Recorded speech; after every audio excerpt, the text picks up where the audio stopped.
Hello guys, welcome to our show. Today we discuss about digital content, how you can create your content that will provide results because we have AI and many content creators overuse AI to create generic content. Nobody cares about this content. Google can ignore. Social media don't care at all because people don't care. And all platforms can learn user experience to understand how it works. That's why it's so important to know how to do it right. I'm so excited to discuss this topic with Beatrice Gamba. How are you?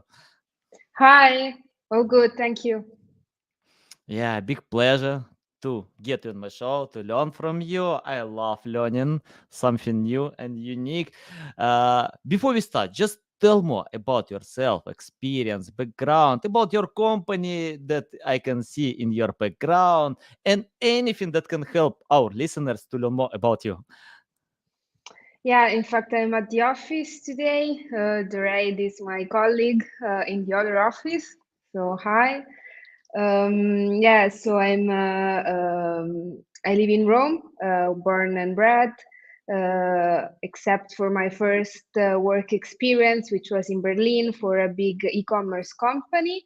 Then when I got back, I started working here at WordLift. So it's been more than 7 years actually that I've been doing semantic SEO. And I'm managing, right now I'm a head of SEO agency. So I get to manage the different strategies for different clients from Fortune 500 companies to smaller publishers. We build a knowledge graph that then gets published onto the web in order to engage users and publish structured data, and so to produce strategies of semantic SEO. Nice. Awesome. Great experience. Love it. Love it. So looking forward to learn more about that. And you don't need to explain me why you live in Rome. I love the city. I was there one time and I found, people have different mentality in Milan, in Rome. So they're different. In Rome, people they're smiling a lot like you. You smile. And in Italy, everyone is serious. They have many things to do. It's business. So that's why I want to start from the first question about learning your customers before creating content or users. Like in Rome and Milan, we have different mentality. We have different mentality in the US, in Ukraine, many other countries. It's not about even the country. It's more about your customers, users who interested with your products. So can you tell how to collect data about users before creating content and satisfy their intent? Yeah, so we do that with different techniques. But since today we are talking about artificial intelligence, I'll just start off with how we do that with our in-house tools that leverage on AI. So in fact, we analyze user data also with AI algorithms. As some may know, they can deliver personalized content recommendation, product suggestions, and tailored messagings for campaigns. Of course, with AI, you can get a more scalable strategy that permits a level of personalization that may be more expensive in other done in other ways. So you can increase the satisfaction of users, and you can foster a stronger connection from user with the brand. And one of the way we do that is also with the embeddings. So embeddings are help us kind of dissect a search intent. They are basically vectors of semantically similar terms, and they are so close to each other. So they are words that have a similar meaning with a similar distance in a multidimensional vector space. So what do we do with these embeddings? We cluster queries And this is strategic because they can help us determine what intent we can target with a given web page. Because when we unify these embeddings with the content of our website, then we can get a personalized content strategy.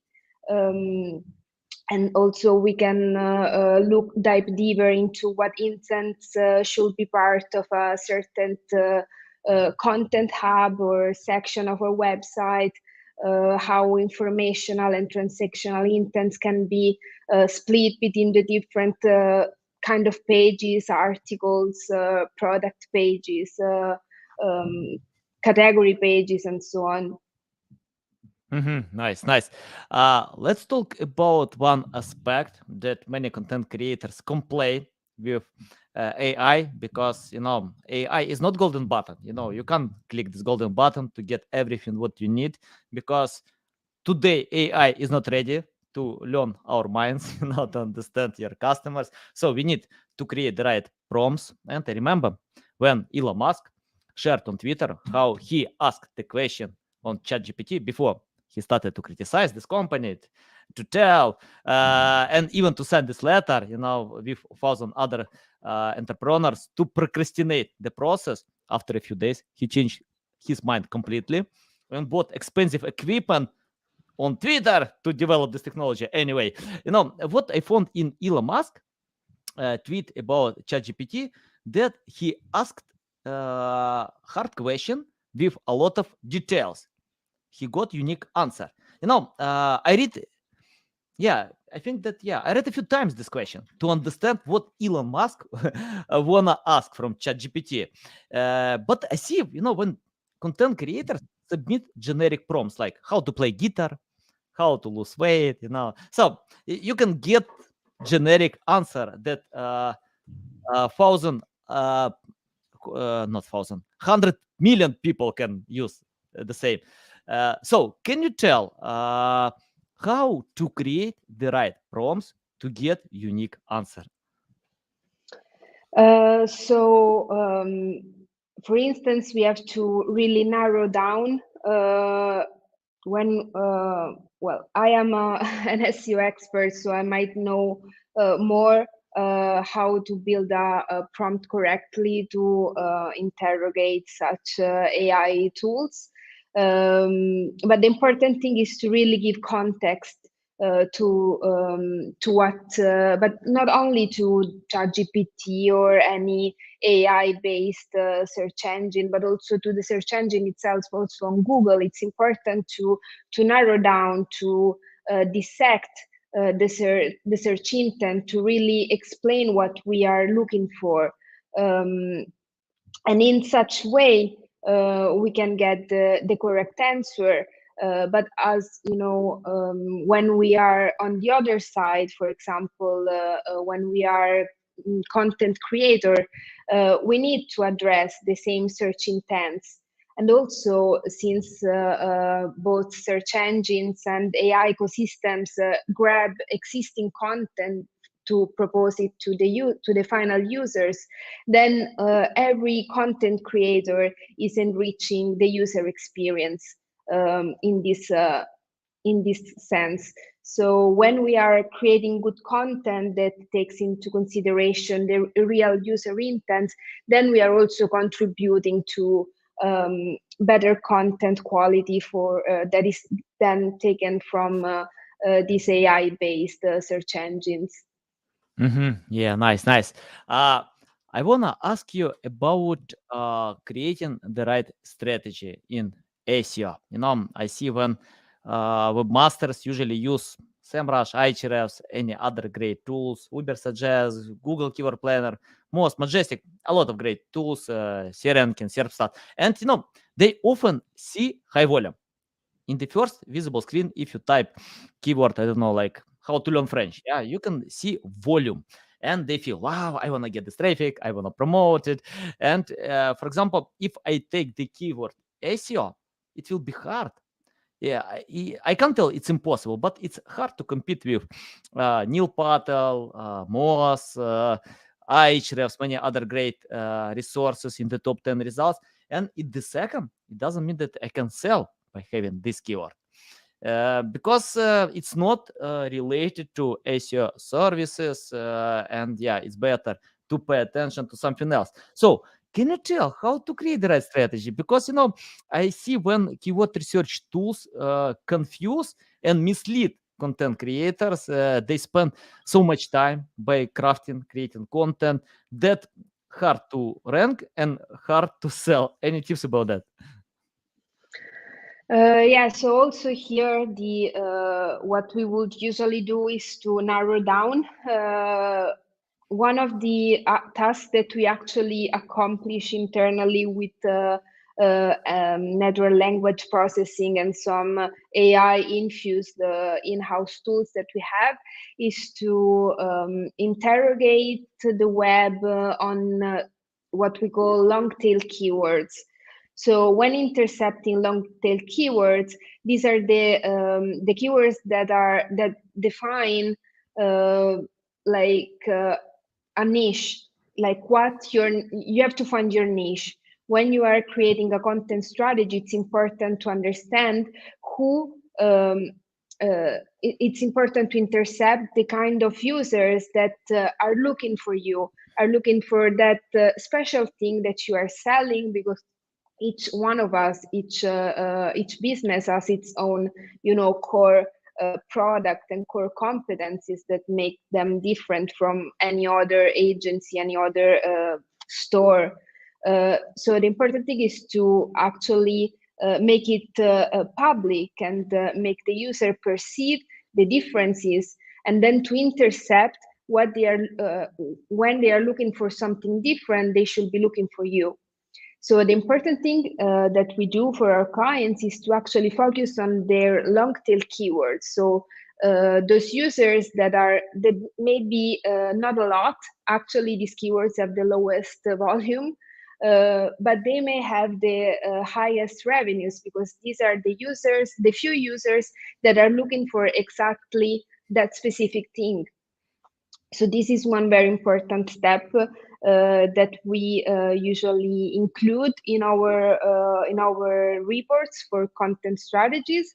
Beside the high volume search keywords that the client may already know, then we also attach those long tail keywords that may also give a different perspective to our clients themselves. And sometimes they say, "Oh yeah, this is exactly what we want to be known for." Nice, nice. Yeah, love it. And what about pillar topics? And uh, I'm interested about pillar topics. How many topics to take with long tail keywords? To show the Google that our website is related to such products niches. And I'm interested about priorities. Two questions. Sorry for that. I love to ask two questions. But the reason why I'm asking about priorities, because I see when someone can share with me content plan with 100 topics, and when I ask you have 100 copywriters or how many content creators you have, no, only two hands, or one two people. For me, it's hard to write a lot of great articles because it takes time, many other things to do. And of course, it's better to choose priorities, for example, that you can create, for example, like Brandon, yeah, when he got this backlink, he published one article a month, and that worked well because he created super high quality content. Can you tell about pillar topics and priorities in your content plan? Yeah, so also in this evolving landscape that is digital content creation, because it's constantly evolving, especially right now with both AI generated content on one side and AI based search engines on the other. Everything is like we are like experiencing a revolution. So in a world of infinite content, then we have to really understand our priorities. That is really correct.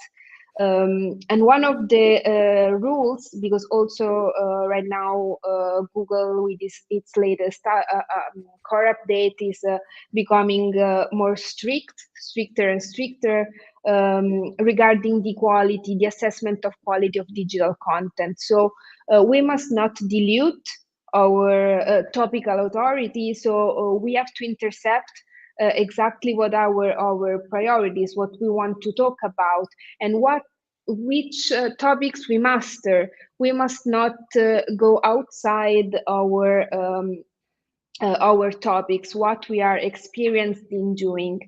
Uh, this is also in order to assess our expertise in the industry.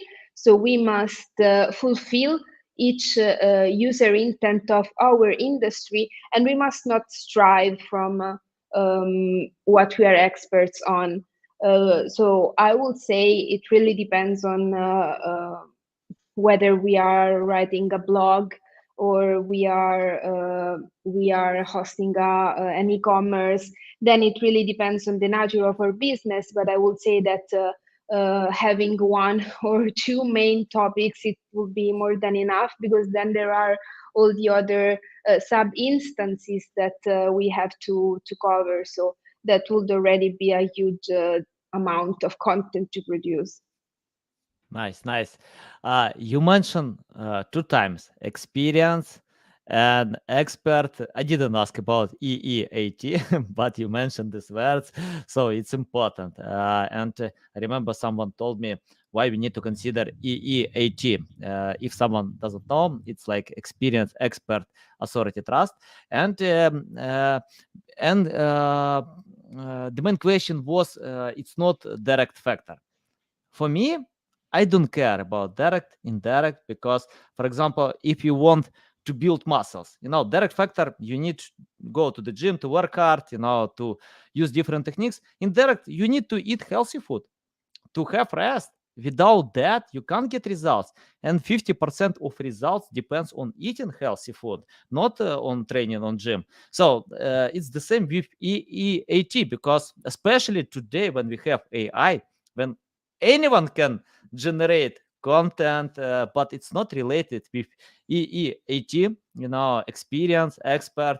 Can you tell how it's important from your experience to cooperate with writers, content creators who know the topic? Because, for example, 12 years ago, I had a team of copywriters who wrote about anything.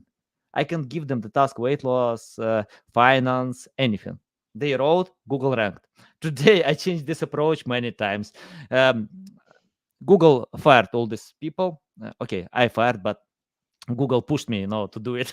So because it's evolution, we need to go ahead. And today I have more editors than copywriters. We usually outsource them. So can you tell how it's important EEAT and how to create content considering EEAT? Yeah, so yeah, as I mentioned before, as a entry point for the concept of WAT, we have two fronts. We have the digital content producers, and we have the final users that are now absorbing the content in many different ways. So we have Google, we have the new Bing, we have the uh, Google's SGE. So we have to make sure that the content is really, I don't know, liquid, like it has to be dynamic, and it has to move across all these. It has to be, multi-channel. So this is one way to consider content when we are actually creating it. It has to be a conversational. And one other way in which it's not that much into content production, but it's still on the content front, is that we add structured data. So in order to make knowledge accessible to machines, we use structured linked data, because this is how these new technologies of AI-based search engines are extracting content and providing it to the final users. So not only writing good content, it's not enough right now to either rank well or to be featured on the new search experience, but it's really important to also have structured data. In fact, like a couple of months ago, I was in Munich, and I was an attendee at SMX Munich. It's a huge search engine optimization based conference, and there was Fabrice Canel from Bing, and he gave actual advices to us SEOs on how to rank well on these, on how to rank well on AI, how to rank well on these new AI-based search engines. And the two main points are good content, so content quality and structured data. Um, we like to play a lot with the new Bing in the office, and it is not a surprise that our blog gets mentioned a lot for SEO related questions, because we have been following these two advices since forever. In fact, we've been kind of pioneering the knowledge graph SEO industry, especially in Italy, but also worldwide. So these are my, I will follow and promote the same advice as Fabrice Canal. So I would say good content production and structured data to rank well right now. Yeah, love it, love it. I love your life. You can be in New York, in München, in Italy, many great places, to share all these valuable insights. Love it. Awesome. I love traveling. It's my addiction. I can't fight with my addiction. But it's better to have this addiction than smoking, drinking. Okay, let's talk about another aspect of content. You mentioned good content a few times, and many content creators complain that AI is not creative. Of course, it's not creative because AI is the best rewriting tool ever. Rewriting, it's not writing, it's not related to creating something new. Of course, we need this human touch. And let me share a story, short story. It's related to video marketing, but we can relay everything to website content as well. And Lloyd Richards published a book 11 years ago, but he spent 14 years to write a single book. 14 years to write a single book. Then he published, and after 11 years, he spent some budget with marketing, sales, but nothing can help to sell this book, like random sales, nothing special. Then his daughter posted content on TikTok from account with 0 followers. This video became viral. I think it's possible only on TikTok, to get 50 million views. And today, this book is bestseller on Amazon.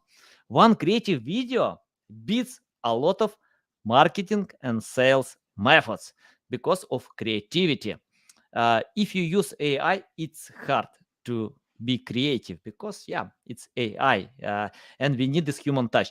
Can you tell how to be creative, especially in business niche? Because business, it's boring.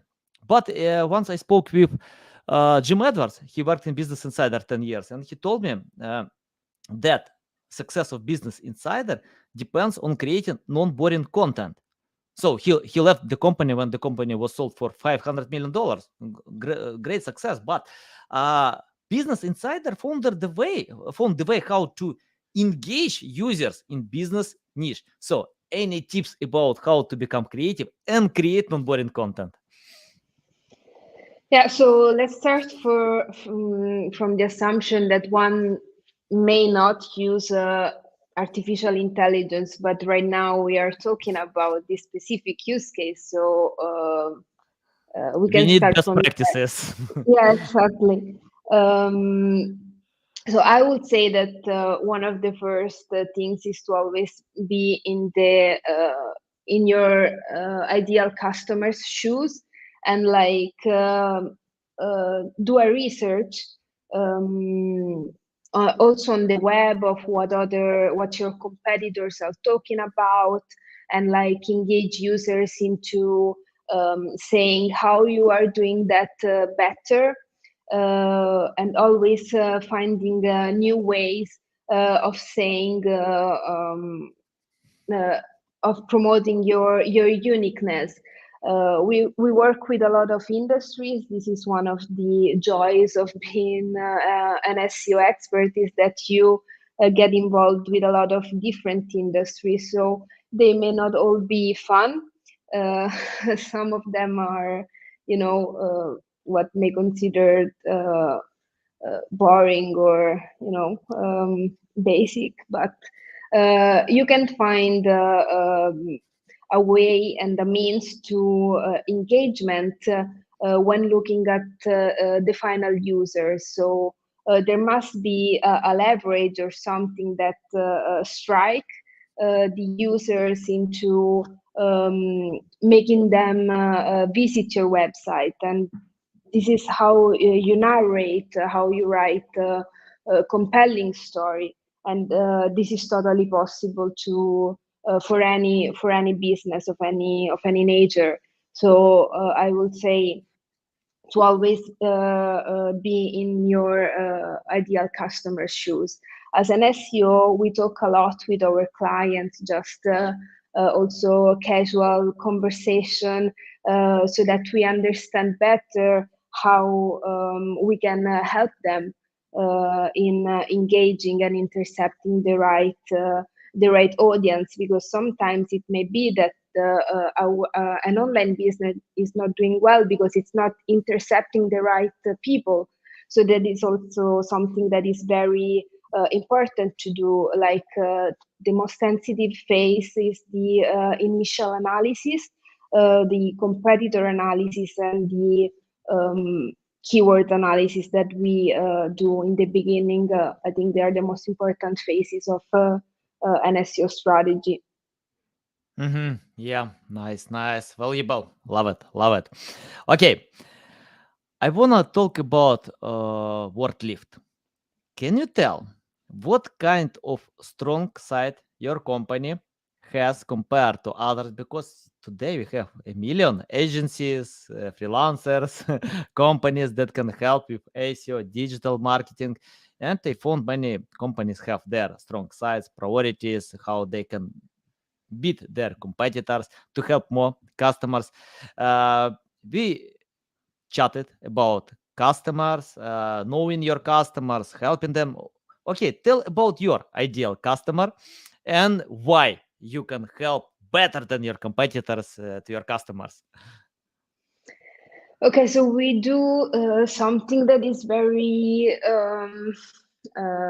niche, because we don't do only just SEO, but we leverage on a knowledge graph. So what we do is structuring the knowledge that is inside a website, and we make it public. We publish it in the form of a knowledge graph. So a knowledge graph has its instances, and they are all connected, and each feature of a knowledge graph entails an SEO strategy, let's say, because since every concept is connected, it means that every page is connected. So this is good for internal linking, and then it is good for, because every page contains metadata, and this metadata is then retrieved by search engines, because they speak the same language. And also knowledge graphs are, a scalable technology. They optimize content for AI, as we just said. There are many benefits of structuring the data of your website. So I would say that this is our main advantage that we have, is that we have always leveraged on such a technology, and we apply this technology to a lot of use cases. For example, we build chatbots with the knowledge graph, with the knowledge that we structure in the form of a knowledge graph. So we also produce AI generated content for our clients that then we structure in the form of knowledge graphs for products, for example. We have a lot of use cases. So I believe that this is truly innovative, and this is our main, I don't know, our main feature, and what I like the Mm-hmm. most about working here. Mm-hmm. In our podcast, I tried to read the puzzle crossword, in your background. Make data simple. Finally, I did it. So let's talk about this quote because you hide some letters, but you replace a little bit. So I finally got it.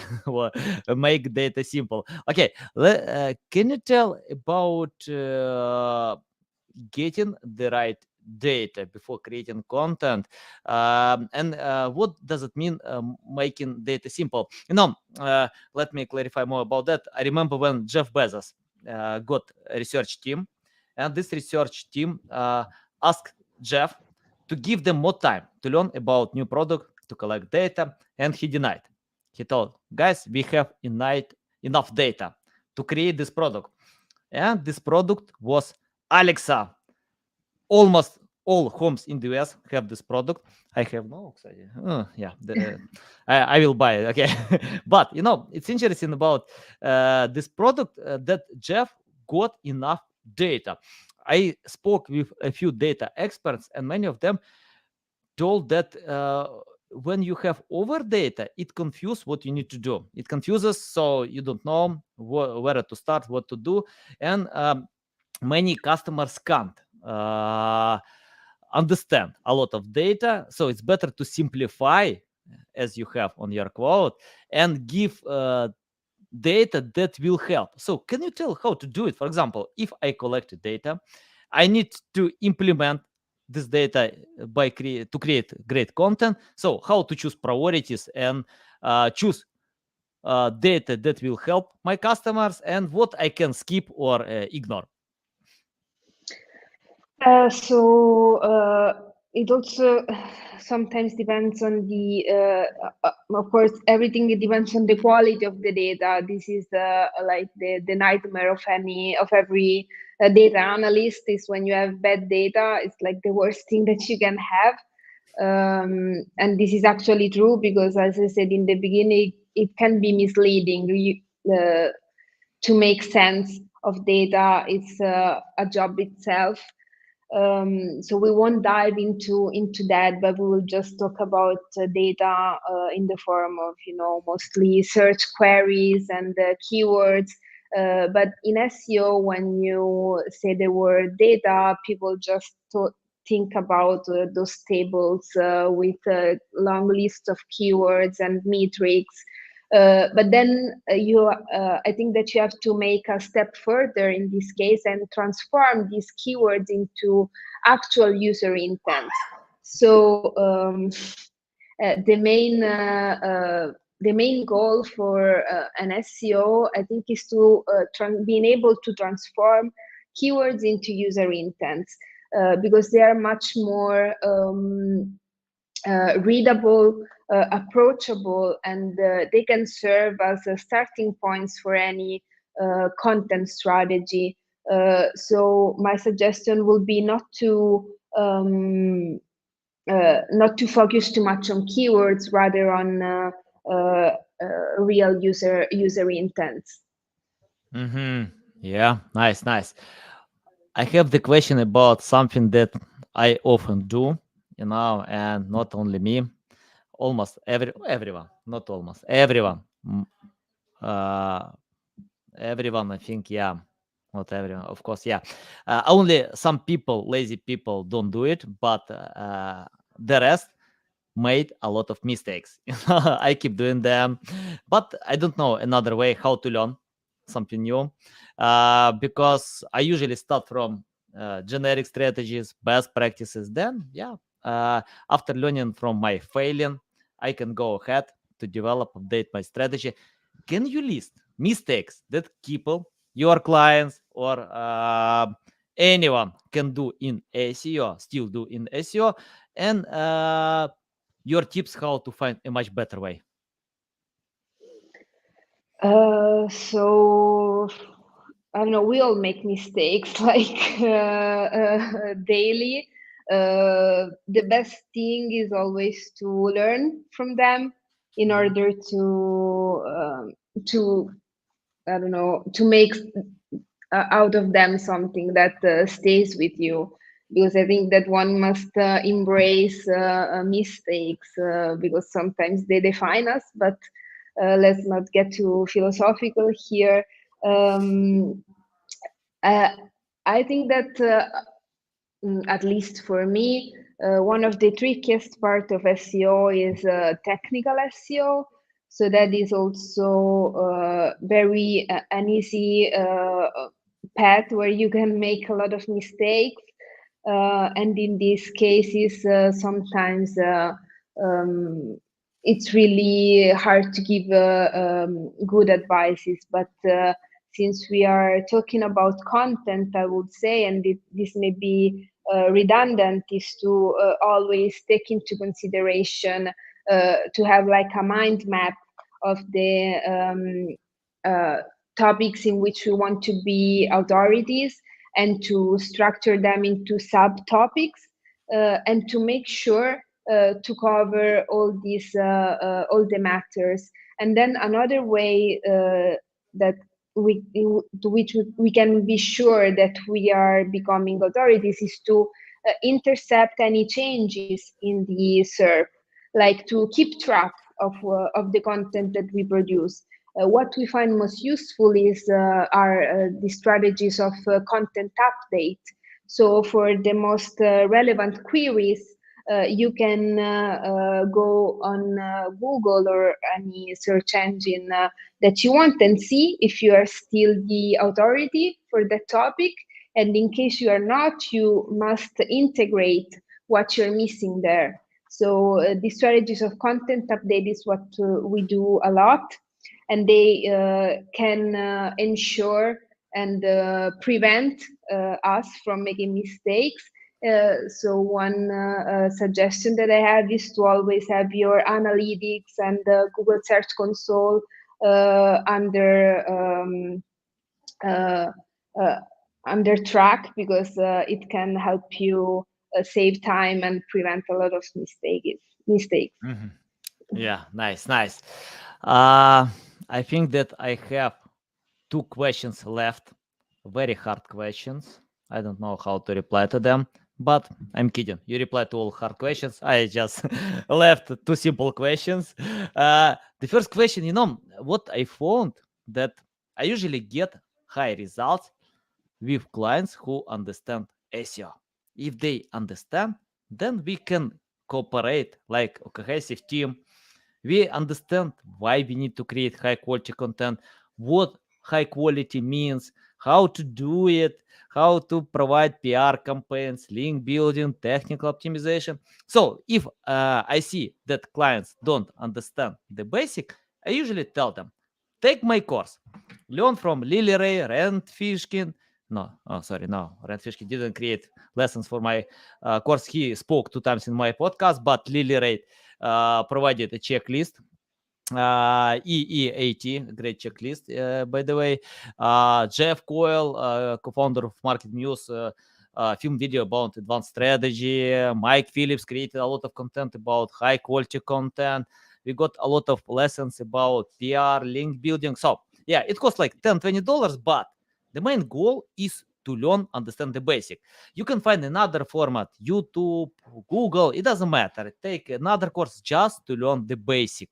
And can you tell, if you started today from scratch without any experience, knowledge, skills, forget about your conferences in New York, München, you started today, you don't know anything about SEO, but you need to understand the basic to cooperate with great specialists. So, what will you do today to learn more about SEO?